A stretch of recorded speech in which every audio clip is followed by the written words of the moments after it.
Hi, folks. Merry Sunday. Welcome to the iWrite podcast, videocast.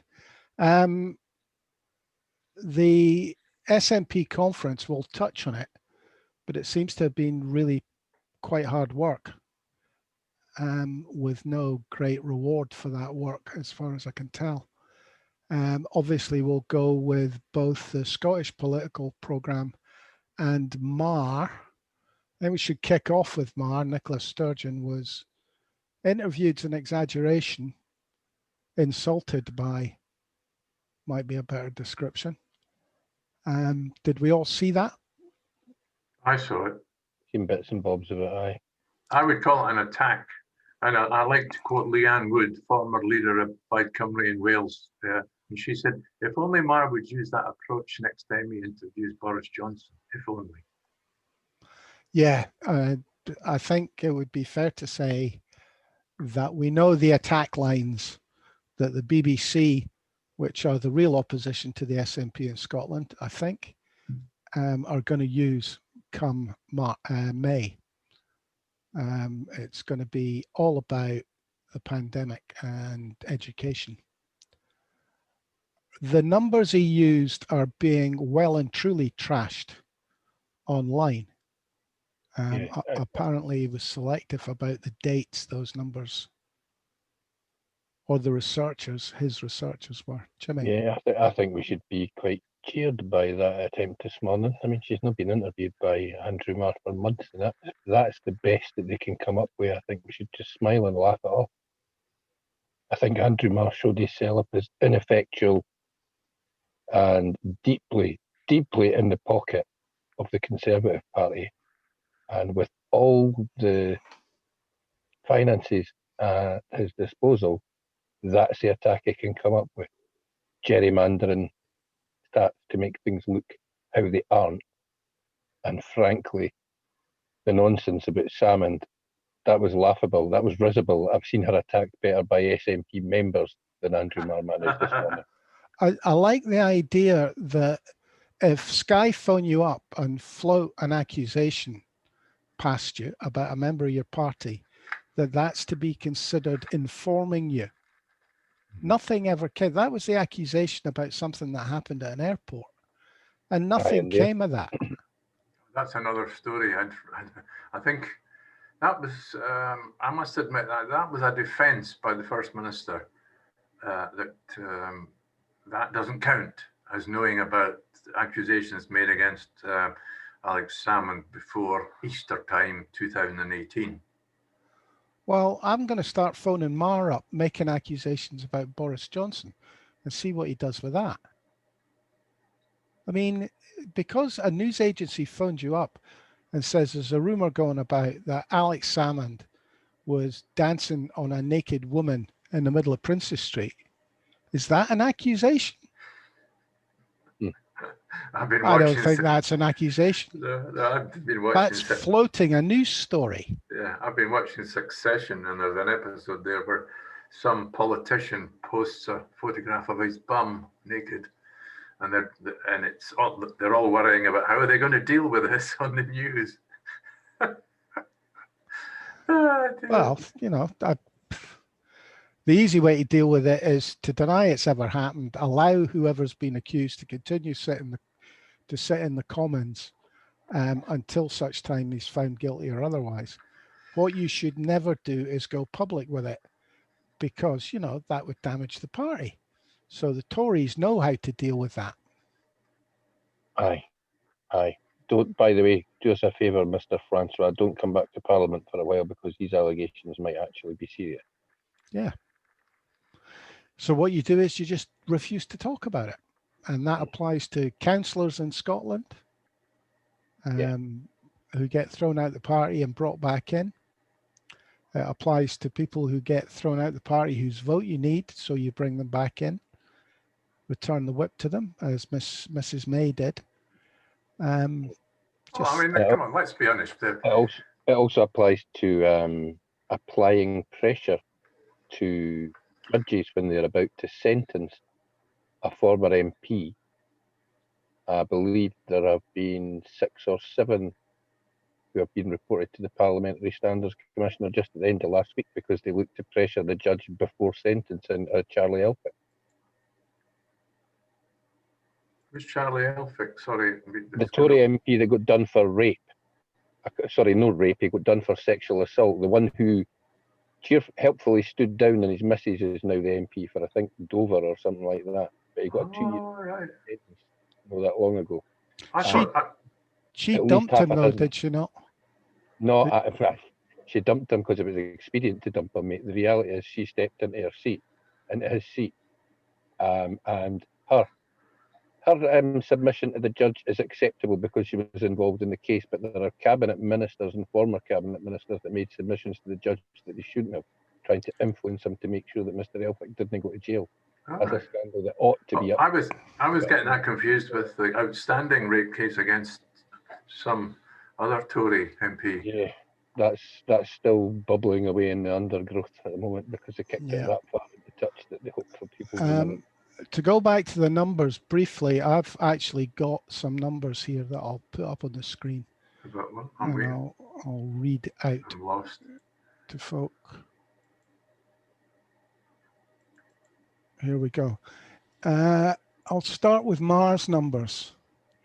These are the per million deaths.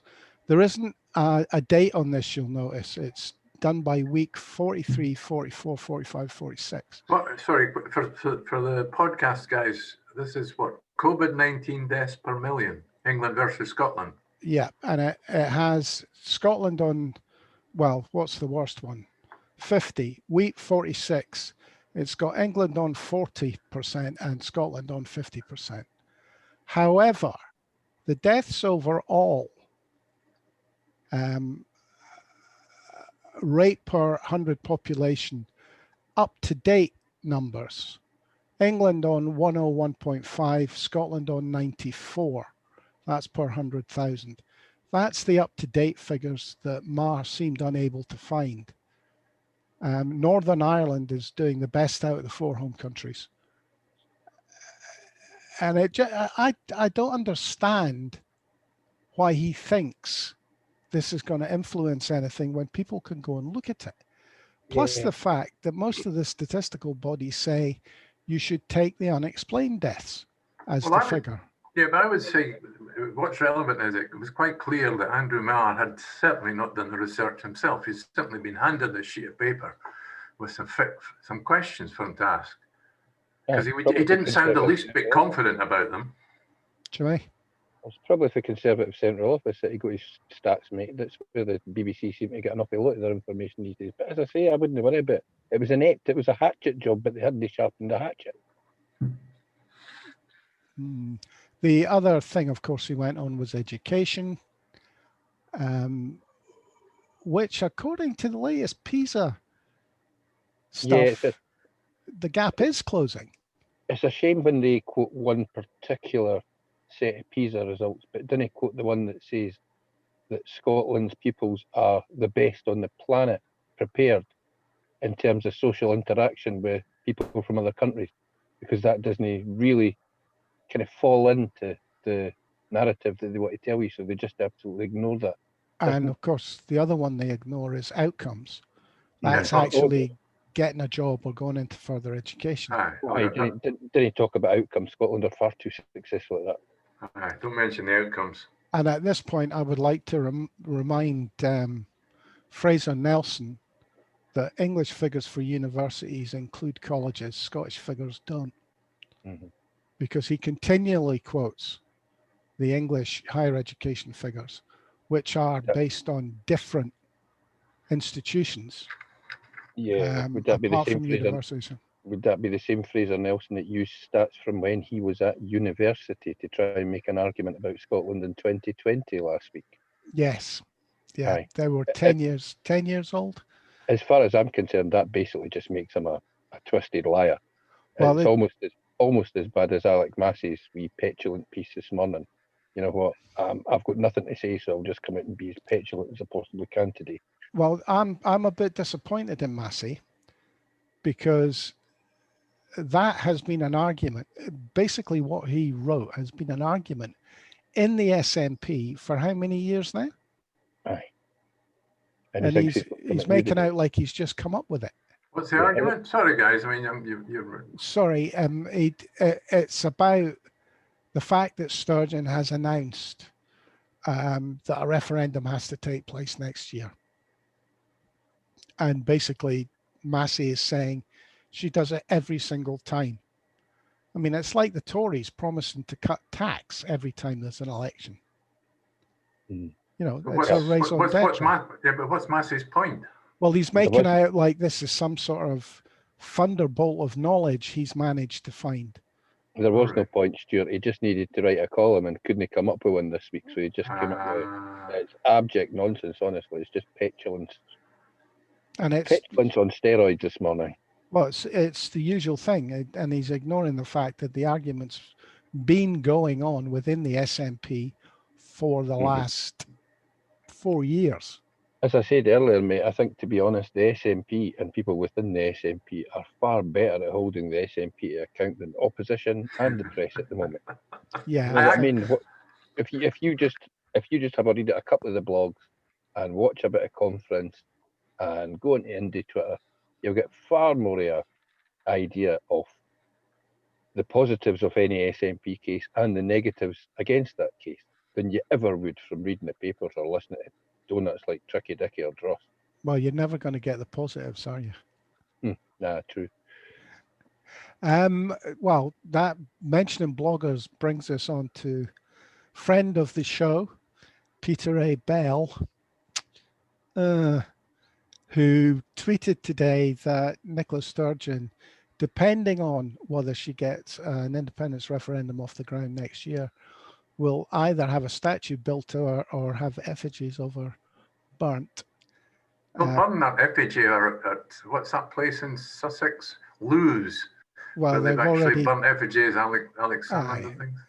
But of course, the first one who came out totally upset about it, and no doubt will try and do something about it, was Pete Wishart. Yeah. Well, surprise, wishy-washy Wishart. He's got something to get his teeth into. It was to be honest, it's a daft tweet. I think Pete overstepped the mark, and it kind of takes away from a nice wee short piece that he put out, I think this morning, or maybe it was yesterday morning, but I saw it this morning about we've handed you a load of yellow brick roads, Nicola. It's up to you whether you build a road to independence or build a wall to stop us getting there. I thought that was a nice wee analogy, but that's disappeared with the old burning in effigy mark, and everybody will forget all about it now. So what, are we taking bets on whether Pete will be thrown out of the SNP over it? I doubt it. I think they seem to be allowing a lot of dissent, judging by one or two of the speakers at the motion this morning at the conference. Well, given what did you see the spat on Twitter over the weekend about this open letter? What were they doing? They were having a pop at Joanna Cherry for supporting a hate group, and a couple of SNP luminaries had added their signature to said letter. The letter was rewritten the minute Joe Cherry said, "By the way, this is defamation and I will stomp all over you." So the people that put the letter out backtracked. All nonsense about the trans stuff again. It's the trans rights activists were basically trying to cause a wee stooshy yesterday. Badly written letter, made an arse of it. But it's interesting that a couple of parliamentary colleagues and everything have put their names to this thing. Yeah, well, that's what, was there not 700 signatures to it? And a lot of them they're all SNP members. No, they weren't all members, mate. But I mean, you got clowns like Paddy Harvey and what have you. Paddy Harvey will sign anything that mentions the word transphobe on it, just because it seems to be Paddy's trend of the year is to call anybody who doesn't agree with him a transphobe. But I watched the motion this morning, the debate this morning at the conference, which I was expecting to hear those kind of issues, the woke people come up and say their piece. What can I say?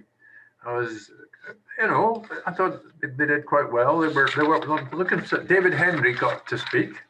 He's standing up against the guy Angus MacLeod that he's standing up against. They wouldn't have known him till today. He's the current national secretary that doesn't answer messages from members. So what's he doing as secretary? Does he not even get a secretary for the secretary to answer letters? He's been there a long time. I dare say when he started, there was so few members, he could meet them in the pub. Has he been there a long time? He looks about 19. I think he's been there a while, has he not? Looks very young. Who spoke against? David Souter, Kelvin SNP. He wasn't happy about the motion because it's wishy-washy about Trident. Let's say David Henry, who's standing as National Secretary, the fellow that, was it you, Jimmy, that weren't impressed by him? One of you said they weren't very impressed by him when I didn't see it. He was on the TV or something. Wasn't it you, Jimmy? It might have been me. The guy from Sight Hills, he's standing up against. Anyway, he made his peace. He was measured, shall we say? Measured. Who else made his peace? Whatever they were all for. Against. Oh, Peter Macon. Leith, I was asking you about it earlier, Nori. I don't recognize the name. He was definitely against. And who else was against? Morgan Davis, who we didn't get to see. Sorry? What was the motion they were babbling about this morning, like? It's one of 6 motions that are just general motions. I mean, do you really want? It won't matter what, because they're so general. They'll just say everything in the garden is rosy. Are you going to support us? But it gives them the members a chance to say something for 3 minutes. But the vote was, every vote is going to be won by the chair, shall we say, anyway? Let's be honest, it's not even worth discussing. The only thing worthwhile coming out of this conference is the NEC elections, and we're not going to get to hear that till after the conference is over in case the leadership get a vote that they didn't like. That I have to say, that's exactly where I sit. The motions I saw are, okay, it's an opportunity for people to have a say, but they're not going to be voted down. The only important thing, I think, is the NEC membership and how the membership vote for that. I think you're probably right. Who else? What else? Mike Russel was interviewed both by Martin Geissler. That's the Politics Scotland version of Marr, isn't it? This morning, and he also proposed the motion at the conference. So he was on twice this morning. He seems to be, I think what we can take from what he was saying, the argument for the current SNP HQ, this is my shorthand for the hierarchy nowadays, SNP HQ, is that they're referencing Biden winning and getting rid of Trump by purely democratic means. And this is the path, this is how they describe their current policy towards Plan B, or not having a Plan B. The problem with it, abject horseshit. Any Plan B that there's going to be would have to be democratic. Nobody's ever suggested a Plan B without there being a confirmatory vote, for example. But you're not defending democracy till after the vote. It's only if the vote isn't implemented, democracy's been taken. I'm just reporting what quite clearly is Mike Russell's approach. The reason Mike Russell was proposing it, he's Minister for the Constitution. So that's which is why he was proposing it. So it would appear that will be the SNQ. It's just a spin I'll line. have to go, guys. That's no bother. Cheers. Glad we brought you luck again, James. Yeah. It's just another spin. I mean, the fact of the matter is, we can expect to hear it again. Yes, yeah, and nobody's going to be objecting. Well, nobody south of the border or on the unionist ticket is going to be objecting to there not being a democratic vote, because until there is, we're stuck. So, the moral case for giving Scotland a referendum is really only of relevance to people who want the referendum. It's kind of interesting. It's almost more what the BBC people were saying was almost more interesting than what the politicians were saying. before we saw Martin Geissler interview Mike Russell, we had him speaking to David Wallace Lockhart. You know, the young fella that always pops up before the pressers, and they had a quick blether. I noticed SNP HQ are promoting free lunches for all primary school children and breakfast, regardless of income. Yeah, that was a policy decision announced yesterday by SUNY. Yesterday, and so that's their headline. And Douglas Ross has come out and said the SNP have stolen Tory policy on that. Yeah. Which is hilarious. And of course, the other thing that the BBC were flagging up before they even interviewed Mike Russell was Joanna Cherry's attack on the SNP HQ about the fact that Nicola Sturgeon is a cult leader. Well, I'm sorry, yes, maybe that's true, but Alex Salmon certainly was a cult leader as well. What Joanna Cherry said was that the SNP did not want to become a cult, either of previous leaders or the present leader. She didn't accuse her of being a cult leader at all. All right, okay, sorry. You're more precise than me. I'm just a bit vague with my words. Sorry. I mean, I get really teed off, as I suppose a lot of people do, with the headline having nothing to do with the substance of the article, which is very much the case there. What's this George Cherry coming up with the expression "no debate"? Is that the hashtag that she's using? She seems to that was put into her mouth, according to one of the articles I read. No, well, she is worried about there being no debate. I mean, she was apparently cut out of an NEC discussion because they wouldn't let her join it on the phone. So it turns out that what actually happened was Nicola Sturgeon sorted that out, and she did get to join it by phone. So, you know, no clear-cut lines anywhere. So did you watch the Mike Russell interview with Martin Geissler? I did. Martin Geissler, the first impression I got was he would have got more questions in if he just let Mike Russell finish. Mike Russell's quite concise with his answers. But like Nicola Sturgeon, answers in such a way as there can be little doubt about what he said. Geissler kept trying to interrupt him, cut off the end of his explanation. And if he just shut up, let him finish, he would have got more questions in. Oh, I quite like Geissler the way I mean, I don't mind him. He's an Andrew Neil for me. Oh, he's aggressive for no good reason. He's not that bad, but he does listen to his interviewee, which is good. But I thought Mike Russell was particularly good answering the questions. In fact, he was better answering the questions to Martin Geissler than he was making his speech on the motion. But then again, you know, when he was reading his speech, he obviously had the auto cue above his eye line, and he kept reading what the auto. And in fact, his eyes were going left to right. Well, what I like about Mike Russell is Mike Russell takes the question, answers the question, but he always seems to find a way to turn it. So if it's a question about the EU, he will quite reasonably answer, but it will be a criticism of what the British government's doing. Yeah, absolutely. The question about Gove claiming that there was a lot of interaction between the devolved administrations in Westminster, he handled beautifully. Yes, but I know what you said. He said, if Michael Gove said the sky was blue, I'd go out and check. Yeah, so, you know. And he was asking, but he's coming to the end of his career, so he can afford to be a little less diplomatic. Yeah, and what was he said? He was asked about this public sector pay cut that Rishi Sunak has suggested might be in his next year's plans.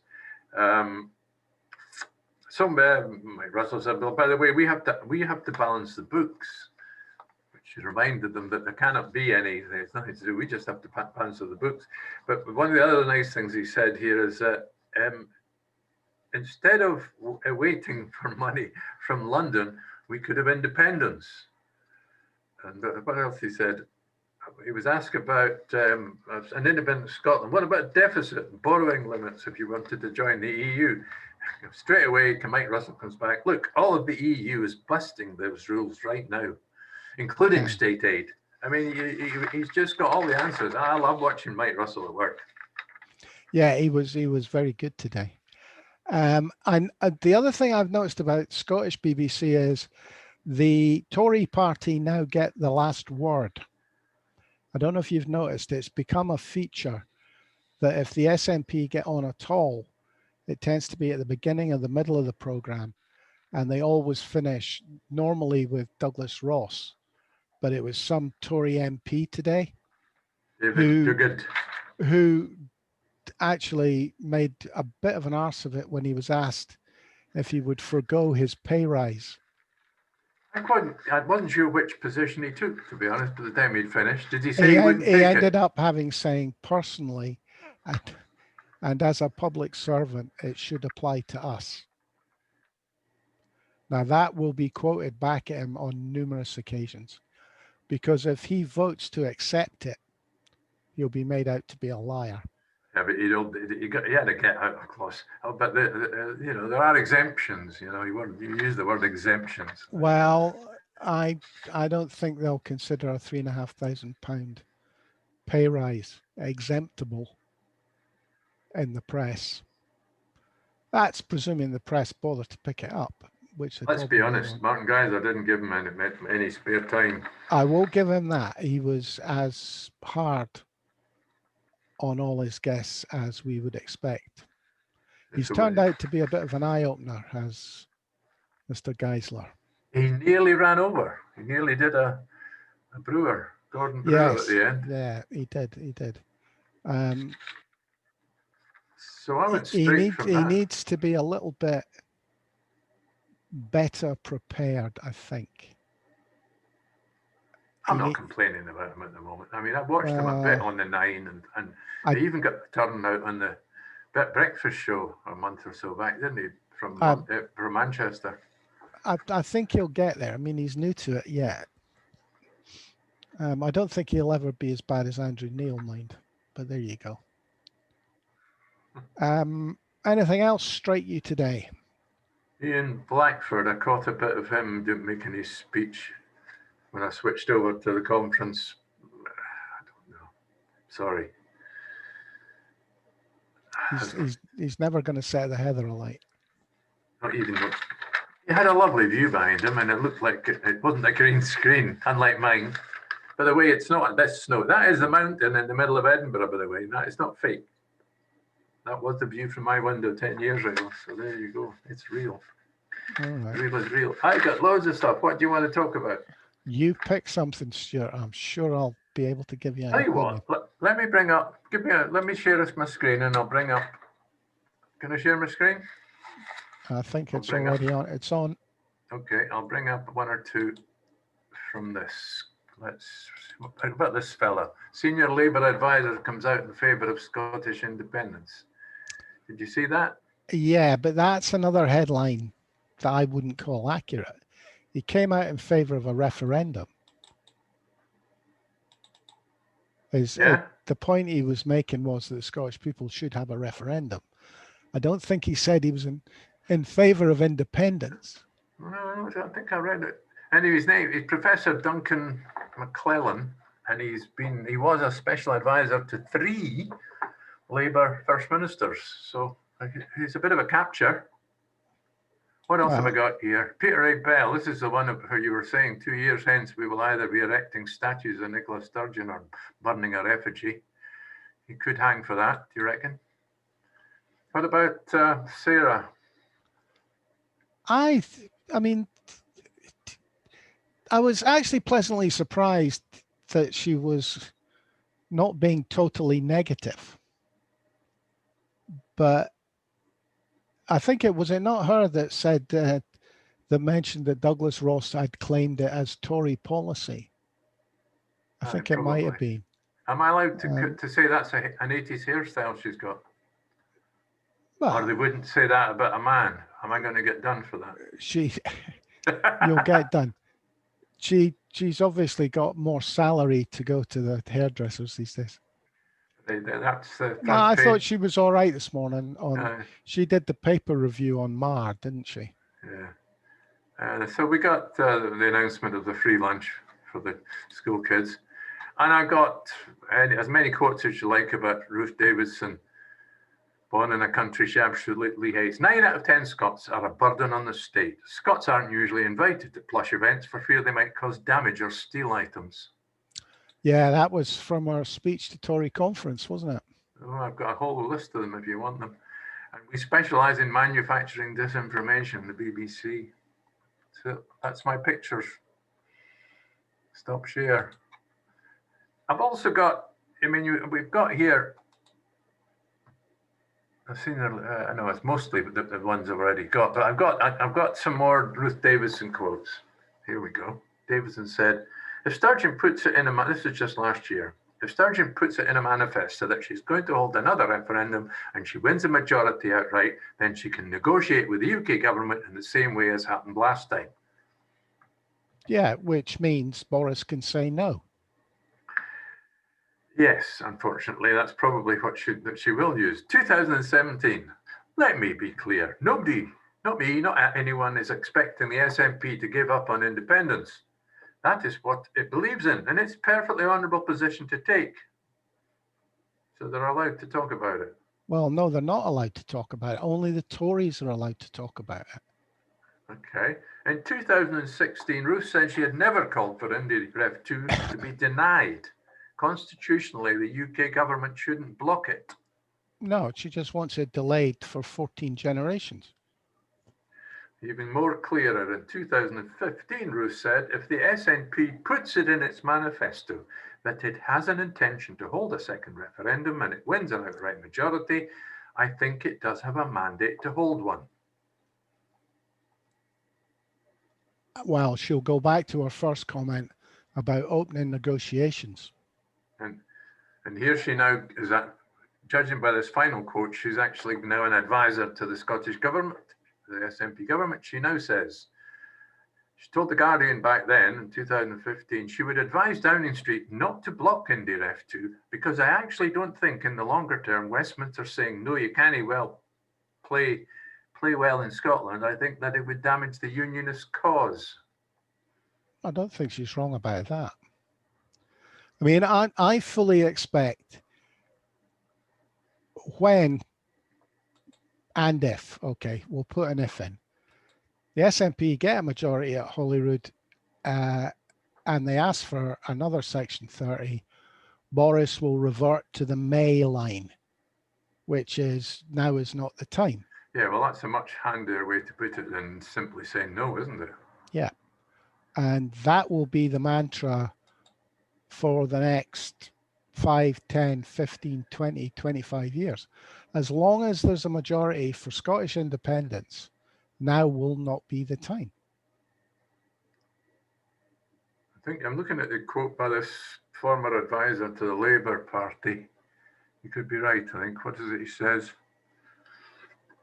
He's come out in favour of independence.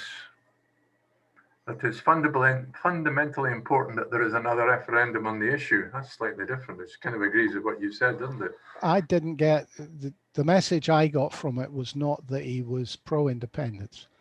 It was he was pro-referendum, which might well mean he's pro-independence, but I don't think he actually said that to anybody. And he's backing up Andrew Wilson's Sustainable Growth Commission report. Which is worrying. Oh, here we go. Here's his quote. I now believe that our best first constitutional move in a very uncertain world is to seek Scottish independence. My apologies. It's in quotes, so I suppose he must have said it. Mind you, Richard Leonard doesn't like it, neither does Anas Sarwar. Sorry, Anas. You were right in the middle one. No, and Anna Sarwar's getting the job as anti-independence minister for the Labour Party is an indicator that the Scottish Labour Party will not do anything to support a call for an independence referendum. He will not hedge that. He's a unionist through and through. And the Labour Party will lose seats at Holywood Road because of that. I've got a slightly less controversial quote from Peter Abel, because perhaps we're giving him too much of a hard time this morning or this afternoon. I hear it argued that it's not a case of asking for approval or permission, but of securing cooperation. An argument which is convincing only to the extent that you manage to forget that this is the British state we're talking about. Even if it wasn't a rogue state with a reputation for flouting international law and reneging on agreements, how sensible is it to hope for honest cooperation from those most rabidly opposed to what it is you're trying to achieve? Yeah, Pete always gets to the point after a vote, right? So he's right. If we have a vote for independence and the British government isn't happy with it, the fight then is to get some sort of negotiation off the ground. But that's step 2. First, we need to find a way to hold a referendum. And I mean, I still think there's a good argument for renegotiating the Treaty of Union with 2 tenets that are absolutely necessary in that renegotiation. 2 negotiation stances. One is a veto on any international warmongering of any sort. And that includes nuclear weapons, and the right to hold an independence referendum whenever. And if the British government can't rewrite the Treaty of Union on those terms, we then ask the Scottish people if they want independence. So it's effectively what every Tory leader has done since we joined the EU. We renegotiate the agreement. Yeah. I was trying to think of something witty to say, but it escapes me. I think watching a conference, an hour and a half of any conference, even the SNP conference, it drains you a bit, doesn't it? Yes, it makes your head mince. Jimmy's back with us. And at this point, I was going to, I think I was going to take part. Hi, Jimmy. Hello, Jimmy. I was going to take part in the, what was it? The French conference that we flagged up the other day. The Plan B conference. The Plan B conference, yes. Well, no, it wasn't so much just a Plan B. It was the 6 most popular motions that weren't accepted by the conference organisers. But I haven't got around to joining it yet.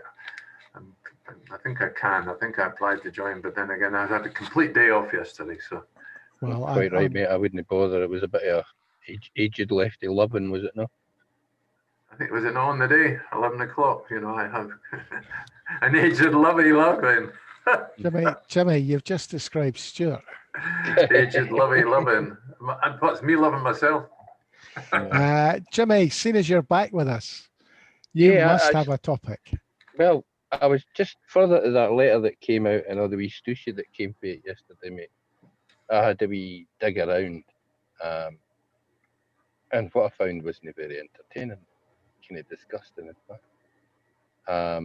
A lot of these attacks on Joe Cherry and various other members, but Joe Cherry in particular, because she's kind of a hate figure, given that she's a gay woman that doesn't automatically just come out on the right side as these trans rights people think. But a lot of these digs are coming from the Trans Alliance and the Equality Network. And what annoys me, both of these bodies, who are consulted by the Scottish Government and whose views are taken into consideration, both of them receive more than 90% of their funding from the Scottish Government. So effectively, what we've got here are woke think tanks pushing their agenda on the public purse and attacking people who have been elected to serve this country. I'm going to go away and do a lot more digging, because that annoys me. And if this is embedded into our system now, then it needs rooted out. The NEC election will just be the start of things, not the end. Isn't the Rape Crisis Centre, the national Scottish one, isn't it also 90% funded by the Scottish government? Exactly, and they came out and basically set their opinion above that of the judge at Alex Salmond's trial, because they basically came out and said he was guilty regardless of the verdict. Well, the stuff I've been seeing is the difference, I would say, between Rape Crisis Scotland and these trans organisations seems to be that Rape Crisis Scotland employs people on that money to do counselling, etc. Plus, they have premises and telephone lines and helplines and all that sort of thing. Whereas the trans crowd just seem to use it for wages for people who do nothing. Yeah, exactly, mate. Is it a way of, well, there we go, employing your friends, employing those who think the same way as you, giving them a platform? I'm going to roll back on that a bit, Jimmy, actually. I'm going to wait till you come back having done some research and tell me whether I was talking shit. I'm going to have a wee dig into the Trans Right Alliance and the Equality Network, because both of them have come out as well and described LGB Alliance and For Women Scotland as hate groups. And neither of those are anything close to being what I would describe as hate groups. So I want to have a wee route about. Let's see what I can find out over the next few days. The other thing I did see, again, I've no way of proving this, is a lot of the people that signed the letter aren't in Scotland.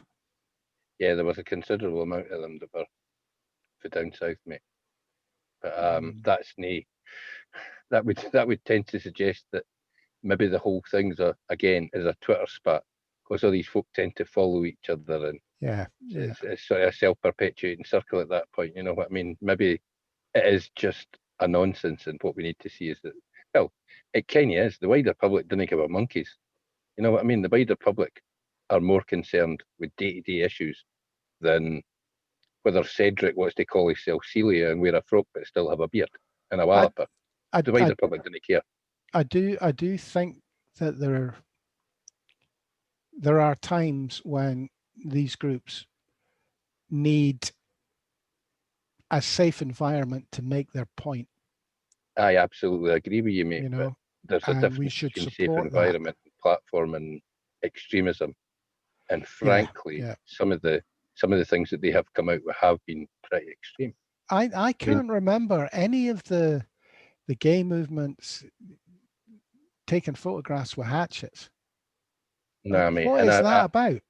I've never ever heard of, for example, a gay man threatening to shag another gay man, but they're perfectly happy as transvestites, as transsexuals, as they may call themselves, to tell a gay woman that they're going to fuck her. That kind of stuff annoys me. And frankly, for them to say that women, the one thing that has annoyed me most, mate, and it happens consistently, it's happened with friends of mine, the trans rights isn't about women's rights. Well, when millions of women tell you that it is about their rights, you stop and listen. You didn't just say, no, it's nothing to do with you, and shut them up. I have to admit, I mean, the trans people that I've met through my life, there's not an aggressive bone in their body. If anything, they're very shy, very easily intimidated. You know, that's the thing, mate. I think that's why the trans rights activists are quite so irritating, because I'd say exactly the same. I've never met a trans person who has been anything other than sound, and certainly they're no the kind of people that go about threatening others. Yeah. If anything, they're very quiet. Mm-hmm. Yep. Stewart, you don't want to say anything about this, do you? I mean, over the years, I've had friends and acquaintances that fall into the trans category. I just don't understand what all this stupid row is about. It does seem to. I tell you what shocked me. Over the summer there was a photograph published of a black trans meeting in New York, outdoors. Because don't forget, we've got a pandemic going on, right? And underneath the photograph, everyone was dressed in white for some reason. It looked like a religious gathering. And it was an outdoor gathering with a stage up, you know. And according to the photographs, there were 30,000 people had turned up.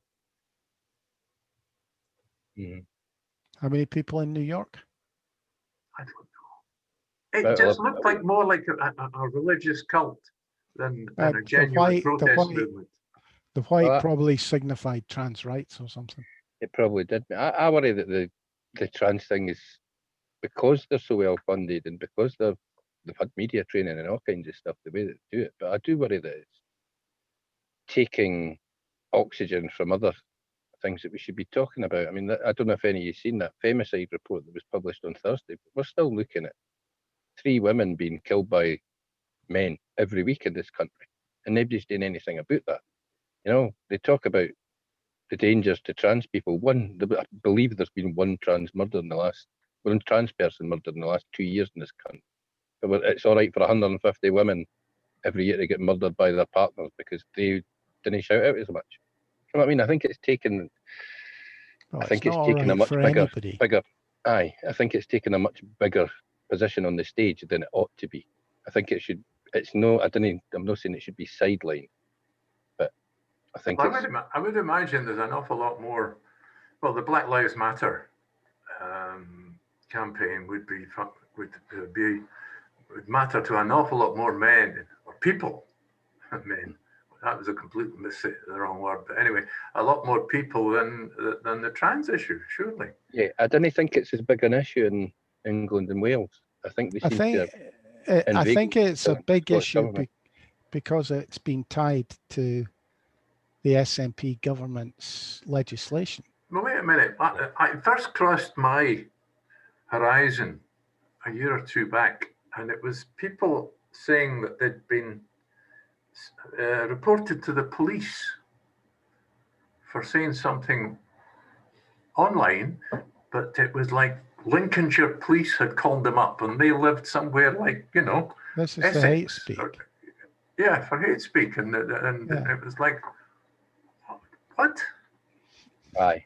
So it sounds very much like Lincolnshire police had an employee on their books who took great exception to quite a few things. It sounds awful like they had their very own Judith McKinnon. Remember how she was frequently described as a professional feminist far more than anything else when she was at Police Scotland. Yeah. I think Police Scotland were only too happy to get rid of her when they managed to get her promoted up to work for the Scottish Government. And on that note, gentlemen, we've spent quite a bit of time on this. We've had 2 visits from Jimmy. Aye, and it's fag time for me now. A joy. And thank you, Stewart, for being with us. Okay, cheerio. Stewart. We'll see you all tomorrow, folks. You're not allowed to go to church, by the way. I have to tell you. I'm going skiing on that mountain. Okay. Thanks for listening, folks. We'll catch you tomorrow. Cheers for now.